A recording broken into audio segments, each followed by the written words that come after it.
Marami ang nagulat sa naging revelasyon kamakailan lamang ng kolumnista and showbiz insider na si OG Diaz. Ang di umano'y lihim na sikreto at bagong pag-ibig ni Catherine Bernardo na si Mark Alcala, ang city mayor ng Lucena City, kung saan nung una ay sinabi pa ni OG Diaz sa kanyang YouTube channel na isang kilalang politiko na interview niya sa kanyang vlog, pero kinalaunan ay sinabi at pinangalanan din ng showbiz insider na si OG Diaz na ito ay walang iba kundi ang mayor ng Lucena City na si Mark Alcala. Marami ang nagkunot balikat at tumaas ang kilay sa naging update na ito ni OG Diaz dahil wala talagang namataan na photo o kahit ano pa man na lumabas na di umano ay nagpupunta si Catherine Bernardo sa Lucena while si Mayor Mark Alcala ay pumupunta naman dito sa Manila. Well, inungkat nga muli ni showbiz insider OG Diaz ang panliligaw umano ni Lucena City Mayor Mark Alcala kay outstanding Asian star Catherine Bernardo.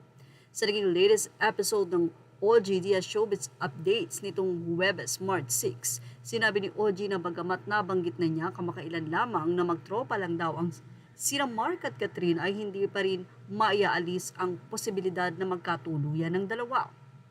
Ayon pa kay OG Diaz, ilang beses daw niyang tinanong itong si Mark tungkol sa panliligaw nito kay Catherine, ngunit bigo naman siyang makatanggap ng malinaw at klaro na sagot mula sa mayor. Kailan sila naging silanay o sisa pa ni Loy? Sagot ni OG, ang sabi sa akin ng aking source, it's either November or December naging sila na. E noong November 13, ipinlabas yung Hello Love Again. Siyempre kung ako si Mayor Alcala, hindi ako papasok sa eksena kasi cut din yan eh. Eto yung kasagsagan ng showing. Inabot na isang buwan ng showing na yan, dagdag pa niya. Matatanda ang unang naiulat sa PEP ang tungkol sa umunoy panliligaw ni Mark kay Catherine noong July 2024.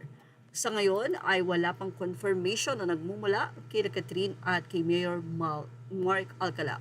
Pero ilang mga netizen, especially the fans of Catherine Bernardo, ay mukhang hindi boto sa nasabing mayor dahil marami na daw showbiz, naging girlfriend na showbiz itong si Mark Alcala. Kabilang na dyan sina Ashley Ortega. Mukhang matagal-tagal din sila Mark Alcala at Ashley Ortega. Isa si Ashley sa naging lantad na nobya ni Mayor Mark. At naging ugong-ugong din naging sila ng superstar basketball player na si Mika Reyes. Although mukhang tila hindi naman ito inamin in public. Isa din kasi si Mark Alcala sa tila napaka-sikreto pagdating sa kanyang relationship.